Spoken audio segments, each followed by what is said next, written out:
Olá, boa noite.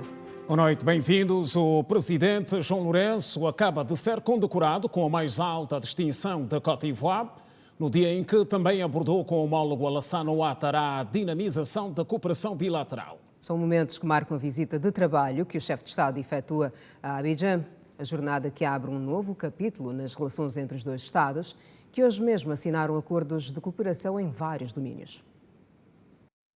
O presidente da República, João Lourenço, iniciou hoje a visita de Estado de 2 dias à República da Côte d'Ivoire, no primeiro momento marcado por conversações em delegações e ações no Palácio Presidencial de Abidjan. Na troca de impressões que se produziu logo no início, os dois chefes de Estado sublinharam a necessidade de se apostar numa cooperação intensa e diversificada, defendendo a tese de que demasiado tempo se perdeu no passado e que agora é preciso recuperar. Ainda hoje, os dois presidentes testemunharam a assinatura de acordos de cooperação com destaque para os domínios da agricultura, recursos minerais e hidrocarbonetos, saúde, tecnologias de informação e comunicação social. A Côte d'Ivoire é a maior economia da União Económica e Monetária da África Ocidental e é o quarto maior exportador de bens gerais da África subsaariana, depois da África do Sul, Nigéria e de Angola, e é o primeiro produtor mundial de cacau. Essa experiência interessa Angola, que por sua vez é um relevante produtor do petróleo. Essa condição representa uma vantagem comparativa face ao interesse ivoariense no referido domínio. Giração Jornal Notícias na quinta-feira. Sistema financeiro angolano, plano de modernização. O assunto foi analisado hoje em conferência pelo Banco Nacional de Angola. Banca Nacional convidada a apoiar mais projetos voltados à sustentabilidade e produção de alimentos. Reflexões sobre educação inclusiva, a nova reportagem da série O Berço, homenagem à criança no mês de junho. Formação profissional, jovens e a mecânica. Exemplos de foco e autossustentabilidade. Diferença no meio social, instituições que por meio da caridade contribuem com o melhor na formação de jovens talentosos. Bengo, situação socioeconómica, vice-presidente da República, trabalha na região. A jornada tem a duração de 2 dias. Atualidade fora de portas, no dia marcado pelo frente a frente entre Donald Trump e Joe Biden. E também as principais novidades que marcam o desporto nacional e internacional. Bem-vindos ao Melhor da Informação.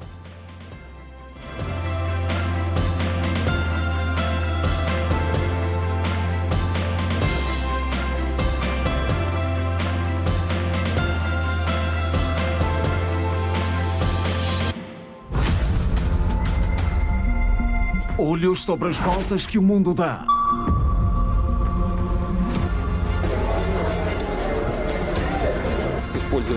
Make this promise. A velocidade do tempo. Superações históricas.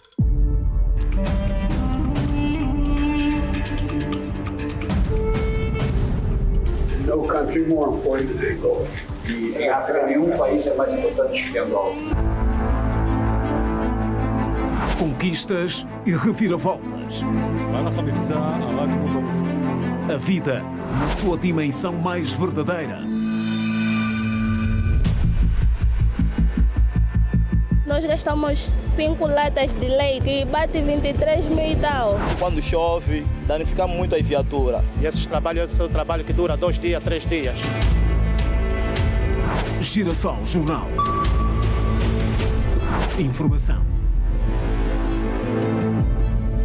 Outra vez, boa noite. Angola precisa de um sistema financeiro moderno e mais alinhado aos padrões internacionais e que esteja igualmente mais aberto à inclusão financeira e digital. É a tese de especialistas que participaram hoje na conferência promovida pelo Banco Nacional de Angola e que refletiu sobre os passos para a modernização do sistema financeiro nacional. No âmbito do ciclo anual de conferências, o Banco Nacional de Angola reuniu especialistas para discutir a modernização do sistema financeiro do país, com foco na inclusão financeira e digital da população para fortalecer o mercado angolano. temos aqui a considerar um aspecto muito importante que é a inclusão financeira, que é um aspecto e é um objetivo estratégico não só dos supervisores do sistema financeiro e dos quais destaca aqui o papel do Banco Nacional de Angola enquanto autoridade macroprudencial, mas também do próprio Executivo, estando em curso um projeto, portanto, nacional que visa, portanto, a criação ou a formulação de uma estratégia nacional de inclusão financeira com precisamente o propósito de também contribuir para a estabilidade do sistema financeiro.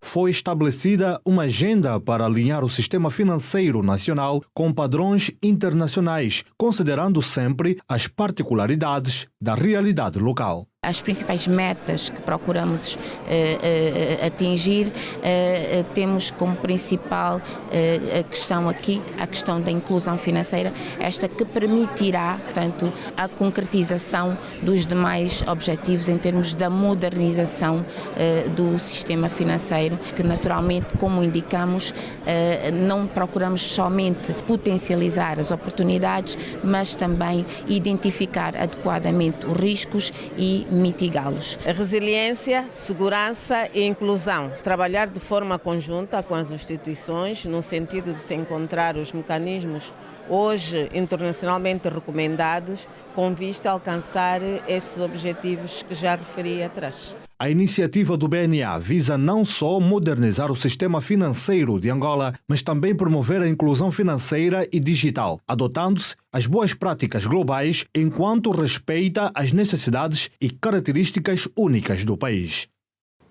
E a banca angolana é convidada a apostar mais em projetos voltados para a garantia da sustentabilidade. O assunto não é novo na banca dos debates e voltou a merecer a atenção de especialistas que defendem a necessidade de fortalecer a autossuficiência. Enquanto instituição que congrega os bancos comerciais em Angola, a banca lamenta os despedimentos que têm sido realizados no setor bancário nos últimos anos. No entanto, o presidente da banca, Mário Nascimento, considera que o despedimento de trabalhadores é consequência da reestruturação que a Banca Nacional está a enfrentar. É sempre uma má notícia quando temos despedimentos num setor, não é? Mas aqui dar duas notas. Este é um processo que decorre da própria reestruturação do setor bancário. O setor bancário está em processo de reestruturação, está-se a tornar um setor mais sólido, mais resiliente, mais eficiente, e esse setor também muito mais competitivo. E esse setor, como em qualquer outro setor económico, nos processos de reestruturação, às vezes também sofrem alguns pontos que são situações negativas, os inconvenientes que têm a ver, a eficiência às vezes traz que também haja mais capacidade de fazer melhor com menos. E isso implica que às vezes tenha que se diminuir recursos e os recursos humanos também. As pessoas são os recursos humanos. Sob o lema Navegando na complexa agenda da sustentabilidade no sistema financeiro, a banca promoveu nesta quarta-feira a segunda conferência sobre a temática, um momento que serviu para Mário Nascimento reconhecer que os bancos angolanos ainda não são sustentáveis nos domínios da governança ambiental, social e corporativa. Nós ainda não estamos num processo de sustentabilidade, estamos a caminhar. A sustentabilidade tem que ser vista nas suas várias dimensões, nomeadamente a dimensão social, a dimensão governação e a dimensão ambiental. Naquilo que são essas três dimensões, os bancos estão a fazer um caminho.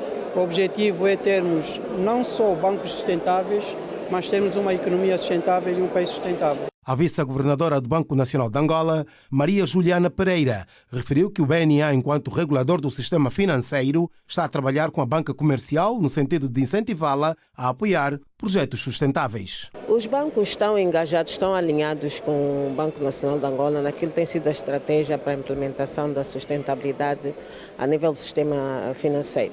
Portanto, há um empenho total dos bancos, quer no sentido de apoiar os projetos que visam a sustentabilidade do meio ambiental, sobretudo no que diz respeito à sustentabilidade do negócio bancário. Segamete Setsanto, diretora de risco do Access Southern Africa, entende que não há outra saída para os países do continente africano senão uma aposta forte na sustentabilidade ambiental. Não temos outra opção. A alternativa é mesmo financiar. Olhando para o que aconteceu na Zâmbia, as cheias que aconteceram em Moçambique e em Botsuana também, dá para perceber que temos mesmo que nos virar e estar inclinados a financiamentos para o desenvolvimento da sustentabilidade.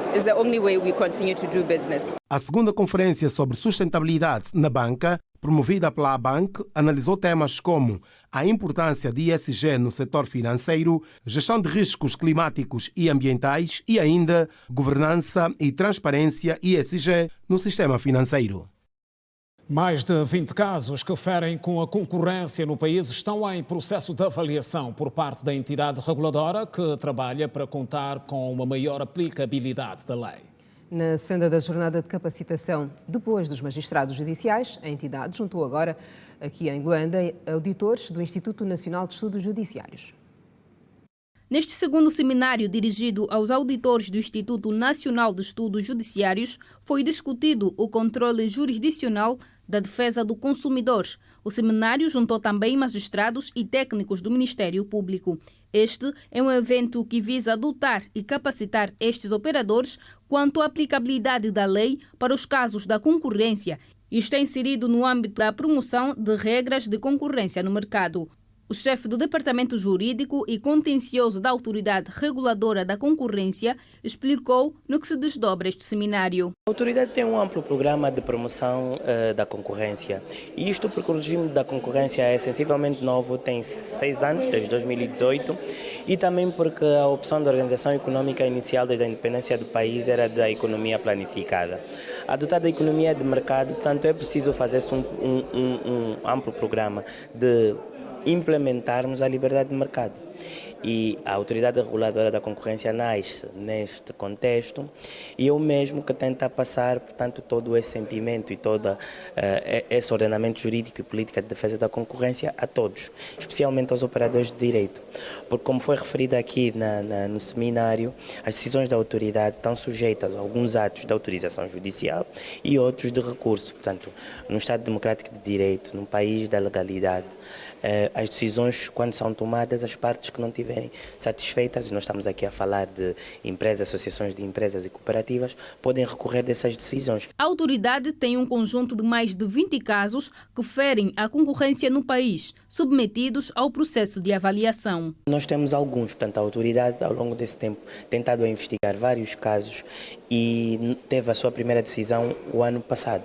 Mas continua a autoridade, portanto, tem um conjunto de casos pendentes que estão na sua fase de investigação, outros ainda em discussão, portanto as empresas já sabem sobre que processos cabem sobre elas, mas por dever de sigilo e confidencialidade a autoridade não anuncia, portanto, sobre que casos e sobre que empresas é que tem estado a atuar, mas faz isso recorrentemente. A Autoridade Reguladora da Concorrência tem a competência de aplicar algumas sanções para as empresas incumpridoras. A autoridade aplica várias medidas. A principal é uma multa, ou também conhecido como coima, que é calculada de 1 a 10% do volume de negócios. Portanto, é muito.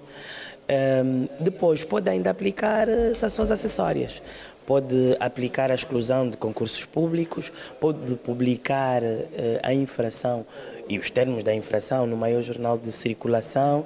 Portanto, é pesado as sanções que advêm das práticas ilícitas de concorrência. De falta de notificação de operações de concentração, portanto, isso em sede de avaliação preventiva das operações de fusão e aquisição, nas situações em concreto em que elas não são notificadas à autoridade. Pois temos os outros processos já de natureza mais sancionatória, diria, em práticas restritivas da concorrência, portanto, abuso de posição dominante e outras formas de atuação das empresas que sejam restritivas da concorrência. Este é o segundo seminário e teve como objetivo dotar os magistrados judiciais e do Ministério Público, bem como os auditores do INEGE, de conhecimento relevantes sobre a aplicação do regime jurídico da concorrência e fomentar a reflexão e o debate sobre a tutela jurisdicional dessa matéria, que é significativamente recente no ordenamento jurídico angolano. E a Agência de Transportes Terrestres e a Empresa Nacional de Bilhética juntaram hoje operadores do ramo para analisar o funcionamento do sistema. O primeiro fórum metodológico serviu igualmente para identificar o que deve ser melhorado, com urgência, a pensar num serviço público de qualidade. Sob o lema Sistema de Bilhética nos Transportes Públicos Coletivos Urbanos Regulares de Passageiros, organizado pela Agência Nacional de Transportes Terrestres, em parceria com a Empresa Nacional de Bilhética, foi realizado o primeiro fórum metodológico para discutir com as operadoras questões técnicas sobre a integração da bilhética no segmento dos transportes para as transportadoras e dar maior comodidade aos passageiros. O nosso objetivo geral neste fórum metodológico é analisar aqui mecanismos de eficiência, os normativos legais referentes à atividade do transporte público de passageiros, os processos de operação e remuneração do Sistema Nacional de Bilhética Integrada, visando uma maior eficiência operacional, a maior adesão dos operadores do transporte público de passageiros, bem como a melhoria da qualidade dos serviços com recurso às tecnologias inovadoras. Para a Empresa Nacional de Bilhética Integrada, o objetivo é garantir o bom funcionamento do sistema, mas sempre preocupados com o setor que opera, para juntos analisar medidas que visam dar soluções aos problemas que vão surgindo mediante as operações e melhorar as condições de trabalho das operadoras. Uma empresa que efetivamente queira fazer o serviço de transporte urbano coletivo de passageiros, é necessário primeiramente que tenha uma base. E nós o que temos verificado é um bocado ao contrário. Por exemplo, há províncias onde temos mais de 10 operadoras e em que menos da metade têm bases operacionais. Portanto, as outras operadoras estacionam nos mercados, estacionam próximo das casas. Portanto, este não é serviço público de transporte.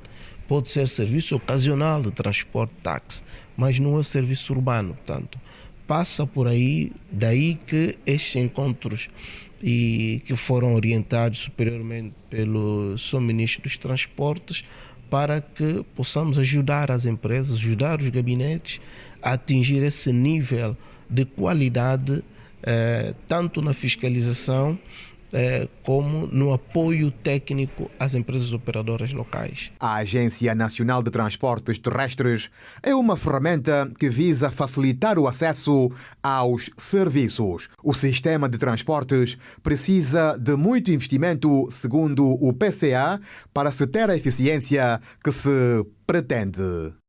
No fundo, aqui é uma partilha de responsabilidades e estamos aqui a ver aonde que está, na verdade, o ponto crítico deste serviço, para podermos então juntos encontrar soluções que venham beneficiar acima de tudo os passageiros, que são os principais utentes dos transportes públicos. A perspectiva é que no próximo ano letivo possamos aumentar o número de passes sociais, em particular para os estudantes. O sistema de transporte precisa de também, é um sistema que carece de muito financiamento para que possamos ter transportes eficientes. E é nesse sentido que procuramos também reunir aqui alguns parceiros do Estado também, para que possam ouvir as nossas preocupações, os nossos desafios. Formação profissional de jovens. Iniciativas que fazem a diferença. Em destaque.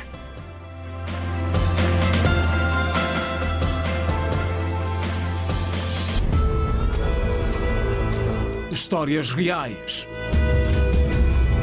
Não era fácil aceitar isso. Porque, onde, como, quando. O dia a dia. Às vezes as pessoas te fogem. Até mesmo dos profissionais de saúde. Pelas próprias famílias. Risco e atitudes comprometedoras. Manter relações sexuais com homens que possuem mais recursos financeiros, e estes homens têm a tendência de ter múltiplas parceiras. Estatísticas. Num quadro bom, o número de pessoas infectadas é maior em mulheres em relação aos homens. Garantias de esperança em meio à enfermidade. Agradecer a Deus pelo dom da vida. Essa doença mata pessoas. Seroprevalência. Caso de Angola. Exclusivo reportagem da semana. E seguimos. A procura por cursos de formação técnico-profissional aumentou em Luanda e há cada vez mais jovens. No caso, a procura e a oferta é reduzida. Em meio ao cenário, a nossa equipa descobriu a diferença que tem sido evidenciada pelo Centro de Formação Dom Bosco, uma instituição que é de caridade e que presta o seu contributo na formação de jovens em vários ramos. Técnicos de frio, eletricistas, soldadores industriais e hoteleiros são profissões que ganham vida no Centro de Formação Dom Bosco. Com apenas 100 kwanzas, os jovens podem ver o sonho tornar-se realidade. 50 no período da manhã para a soldadura industrial e 50 no período da tarde também para a soldadura. No total, 100 soldadura, 50 eletricidade, 50 hotelaria e 48 informática. O curso com maior adesão é soldadura industrial. A adesão dos formandos é gratuito, apenas fotocópia do bilhete, 2 fotografias, uma capa mica, só 100 kwanzas. Nós temos uma componente formativa e temos uma outra parte que é um projeto de fogareiros, produção de fogareiros melhorado. Soldadora há mais de 1 ano, Rosana Almeida conta que, graças à formação técnica que fez no centro, hoje consegue sustentar a família. Primeiro fiz o curso de soldadura industrial, depois é que eu comecei a trabalhar aqui nesse projeto fogareiro. E com o salário que eu ganho, eu consigo fazer muita coisa. Ajudar a minha mãe, ajudar os meus irmãos, fazer alguns negócios. A soldadura não foi a sua primeira escolha, mas a descoberta da profissão a fez ganhar amor pelo trabalho. A princípio começou como... Era algo que eu não idealizava, sinceramente. Consegui encontrar o ramo da soldadura. Aprofundei um pouco mais a respeito da soldadura e acabei gostando, né? Não era aquele gosto tanto quanto agora, mas já estava gostando. Quando entro para a formação, só acabei ganhando mais paixão. Apesar de que é competitivo, porque disse que soldadura industrial é um ramo masculinizado, né? Mas eu particularmente consigo notar que não é tanto assim quanto as pessoas pensam. Apaixonados pela eletricidade, estes jovens contam que escolheram um curso para realizar um sonho de infância e contribuir para o desenvolvimento social do país. Desde a minha infância foi sempre um desejo para poder seguir essa formação. As pessoas têm que mentalizar que a eletricidade é um mundo maravilhoso. Sempre achei, né, a engenharia elétrica, a eletricidade em si, como um dos fenômenos mais apaixonantes da área das engenharias. Também como uma maneira de me empoderar como mulher, porque são áreas que eram tidas anteriormente como áreas para homens, não é? Mas atualmente nós conseguimos ver que nós mulheres podemos também fazer parte das áreas das ciências e tecnologias. Outro curso que ganha destaque no mercado angolano é o técnico de frio. Apesar de pouco explorado por mulheres, atualmente o trabalho caiu nas graças das filhas de Angola. De princípio até eu não queria fazer esse curso, mas velei. Vou tentar. Estava com planos de prestar serviços, sim, fazer manutenção e outras coisas, mas para isso tenho que ter materiais. Primeiro vou fazer o possível de comprar os meus materiais, só depois é que vou ao trabalho. O diretor pedagógico do centro afirma que a procura pelos cursos é grande. São 200 vagas e tivemos 5.444 inscritos. Esta jovem aconselha a juventude a não desistir dos seus sonhos.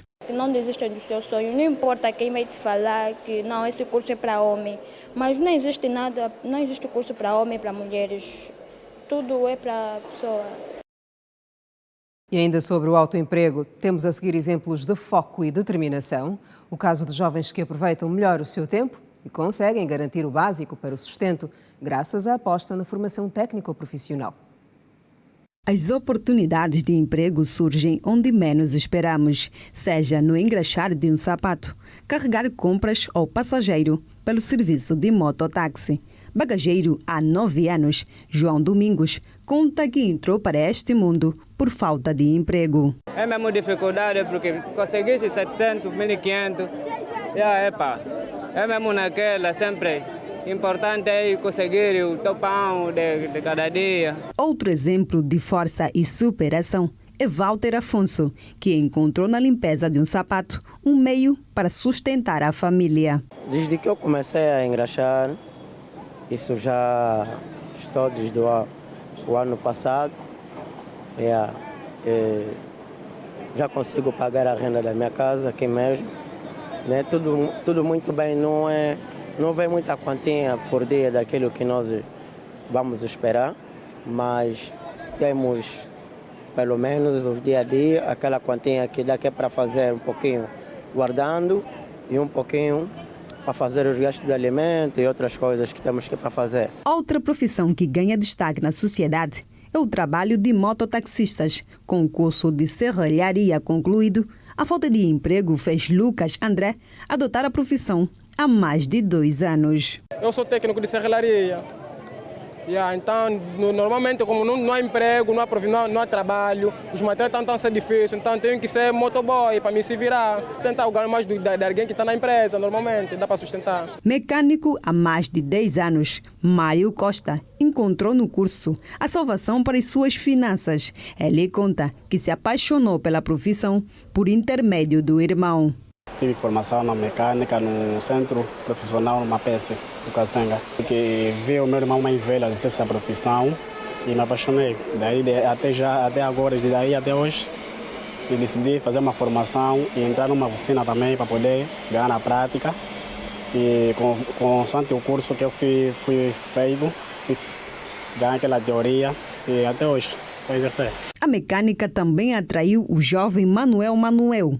Apesar de formado na área de eletricidade, tem sido arranjar da parte elétrica de um carro que sustenta a família há 17 anos. Eu comecei com os 17 anos e a partir mesmo de 2009. É por isso que eu estou a dizer, eu comecei, a paixão mesmo é a eletricidade. Eu não tenho a formação da mecânica. Da mecânica estou me aperfeiçoando agora, juntando já os dois lados, a eletricidade e a mecânica. E tem dado, sim, alguns valores que é para poder suprir a nossa necessidade. 4 ofícios diferentes, mas o mesmo objetivo. Este cidadão garante que a vida de quem não detém uma profissão não é fácil. Está duro, esse trabalho é coisa, sofrimento. Nós precisamos ir à busca, ir à luta, não podemos ficar só parados. Então eu tive que ir à luta e aqui estou a exercer e aqui ganho o meu pão de cada dia. Angola precisa construir mais de 2 milhões de habitações para colmatar o déficit atual e reduzir o número de famílias que lutam para ver concretizado o sonho da casa própria. O assunto voltou a ser motivo de debate durante um fórum que abordou as estratégias na perspectiva da busca de solução para o problema.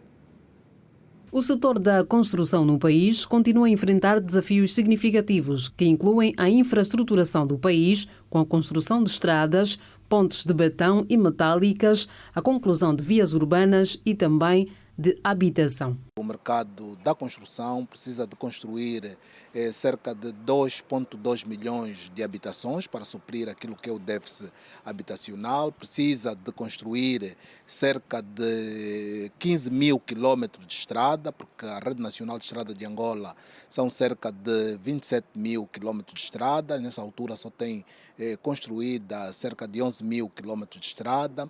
Olhamos para aquilo que são as ravinas e contenções de ravina.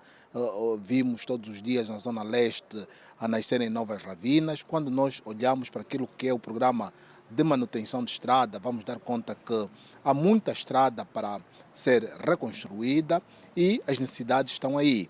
As operadoras de construção e produtoras de material de construção dizem que hoje Angola consegue produzir cerca de 90% do material de construção que as casas precisam. Estes e outros desafios foram nesta quinta-feira levados à mesa durante o Fórum Angolano de Construção que reuniu em Luanda empresas produtoras de materiais, empreiteiras e membros do governo para discutir os desafios e as tendências do setor em Angola. Eu acho que a visão, eu acho que a decisão seria apostarmos na produção interna. Temos industriais, está-se a produzir, a banca poderia fortalecer, potenciar cada vez mais esses industriais e o governo em si criar condições para que esses industriais consigam produzir, como o fornecimento de energia nesses polos industriais, abastecimento de água e tentar isentar uma série de impostos no que toca à importação.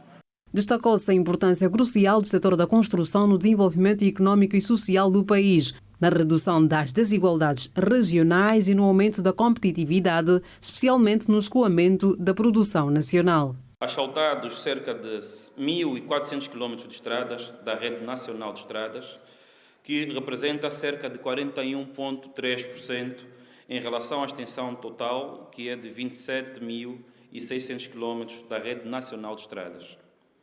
Construídos e reabilitados 3.985 metros de pontes em betão e instalados cerca de 1.200 metros de pontes metálicas. A conclusão de mais de 240 quilômetros de vias urbanas no âmbito das infraestruturas integradas em diversas províncias, com privilégio nas cidades capitais, tais como Lubango, Cachito, Cabinda, Malange e Soio. O Fórum também concluiu que fazem ainda parte dos desafios a necessidade de financiamento para o programa de edifícios degradados que visa a demolição de estruturas obsoletas em várias províncias, assim como também a estratégia de contenção e estabilização de ravinas que requer uma abordagem multissetorial. São as notícias no Girassol Jornal Corrida Casa Branca, frente a frente entre Donald Trump e Joe Biden. Tem resumo de atualidade internacional no próximo bloco. E ainda reflexões sobre a educação inclusiva, a nova reportagem da semana da série O Berço, a homenagem à criança, no Girassol Jornal. O intervalo é bem curto, não saia daí, nós voltamos a seguir. Até já. Até já. De volta à atualidade no Girassol Jornal, obrigado pela preferência. Relatório da ONU mostra que 2023 foi o pior ano para crianças por conta dos conflitos armados. Confira o assunto no resumo da atualidade internacional, cujo desenvolvimento acontece agora, com Edna Firmino. Boa noite, Edna. Olá, Kina. Olá, Simeão. Boa noite. Olá, Edna. Boa noite. E assim que nos acompanha, igualmente, boa noite. Uma representante especial da ONU para as crianças informou que o Conselho de Segurança verificou mais de 32 mil violações graves contra mais de 22 mil crianças em 2023. As violações incluem assassinato, mutilação de crianças, seguido de recrutamento e utilização, negação de acesso humanitário e rapto, com 4.300 vítimas infantis. O relatório da ONU mostra que mais de 5 mil crianças foram mortas e outras 6 mil ficaram feridas, o que representa um aumento de 35% em relação aos anos anteriores. Outras notas internacionais. Acompanhe.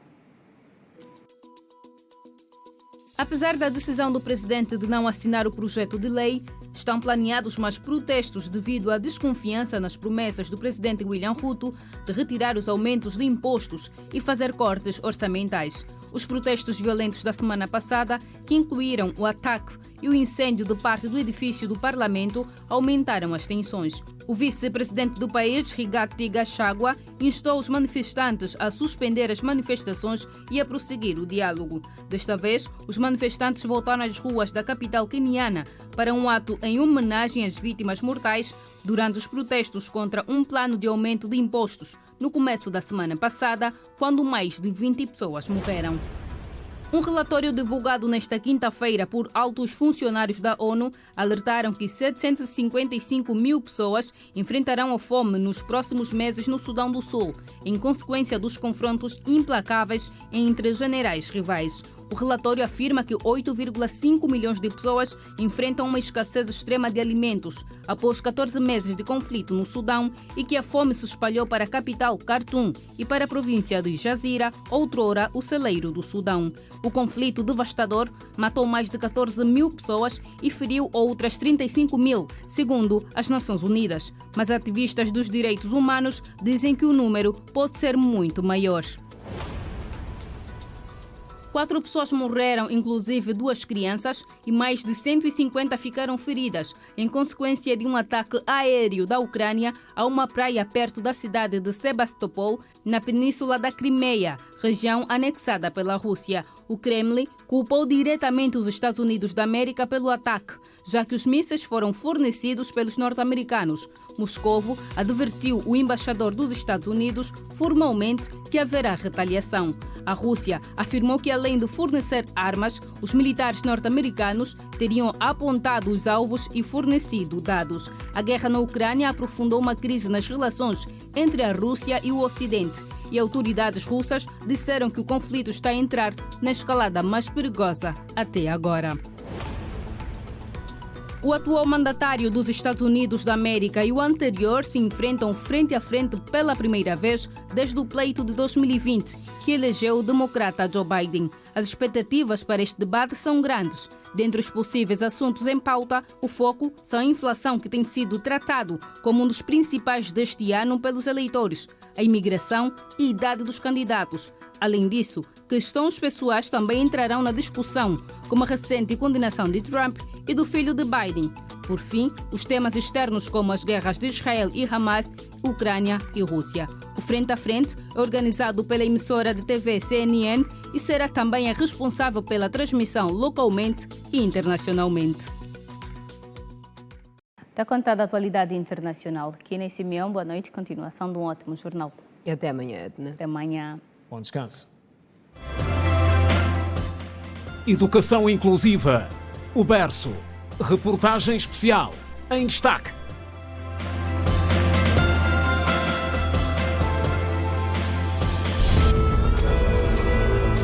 Histórias reais. Não era fácil aceitar isso. Porque eu, onde, como, quando. O dia a dia. Às vezes as pessoas te fogem. Até mesmo entre os profissionais de saúde. Pelas próprias famílias. Risco e atitudes comprometedoras. Manter relações sexuais com homens que possuem mais recursos financeiros, e estes homens têm a tendência de ter múltiplas parceiras. Estatísticas. Num quadro bom, o número de pessoas infectadas é maior em mulheres em relação aos homens. Garantias de esperança em meio à enfermidade. Agradecer a Deus pelo dom da vida. Essa doença mata pessoas. Seroprevalência. Caso de Angola. Exclusivo reportagem da semana. É amanhã a reportagem da semana. A UNITA reagiu hoje à iniciativa de divisão de Luanda em 2 províncias e considerou a proposta desnecessária. A UNITA defende que o país precisa de estar focado na implementação das autarquias locais. O secretariado do Birro Político do MPLA recomendou recentemente à sua bancada parlamentar a proposta de divisão da província de Luanda em 2 partes. Em resposta, durante uma conferência de imprensa, a UNITA expressou que Angola, neste momento, não deveria proceder com divisões político-administrativas adicionais, mas sim concentrar-se na implementação das autarquias